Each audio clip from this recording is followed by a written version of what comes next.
guys, the yard is finally done. What do you think about the outcome? We love it. We spend a lot of time out here. Good, good. Yeah, looks great. It was a big project, a long process, but it turned out great. The fireplace looks great, but at the beginning of the project, there was kind of a problem with it. It was just way under proportioned, and we actually had to have them come back out here and bust out the opening, add some width to the sides of it, and make it a lot bigger. Now, the fireplace was one of the first things that happened in the landscape, like week 1 into the project. So when this happened, you guys had to come back and redo something. Were you a little bit, did you think, what have I gotten myself into? Yes. Is this just the beginning of a slide of disaster or, what? But it didn't turn out that way. But it was a little panic moment. It was still a pretty big adjustment that they had to make, but yeah, it was certainly easier to do it at that point than later on. Definitely. The water feature's in, and it looks great too. I remember at the beginning of the project, you guys were kind of back and forth about whether you actually wanted it, and Anthony said you have to have one.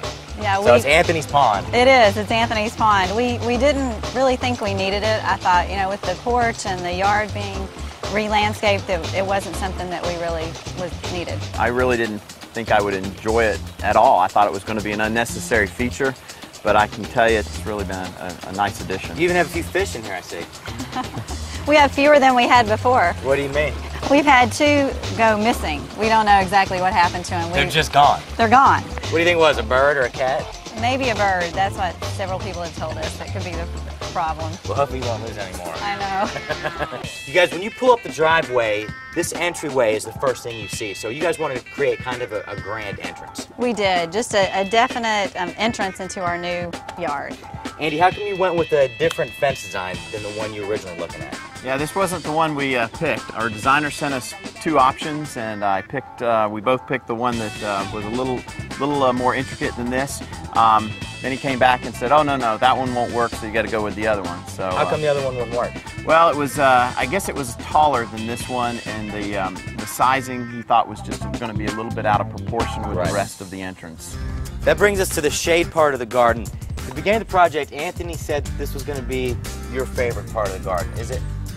I love it down here, but it's not my favorite part of the garden. Favorite's a big word. It is. It's a big word. You guys, what was the biggest surprise you had along the way? Well, the biggest surprise to me was how involved we had to be in every decision. If you're not real involved, you're not going to be happy with the results. And yeah, it was a lot of trouble and a lot of thinking along the way, but it was worth it because we got it just the way we wanted it. Definitely. You made a lot of the right decisions too because it looks great. What's your favorite part? It's the pond and the patio.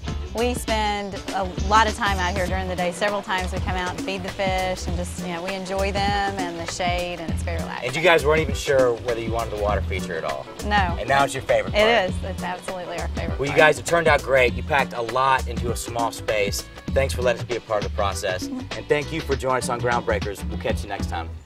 Good rule of thumb, don't overfeed the fish. Too much of anything can be a bad thing, especially dried kelp. Ugh.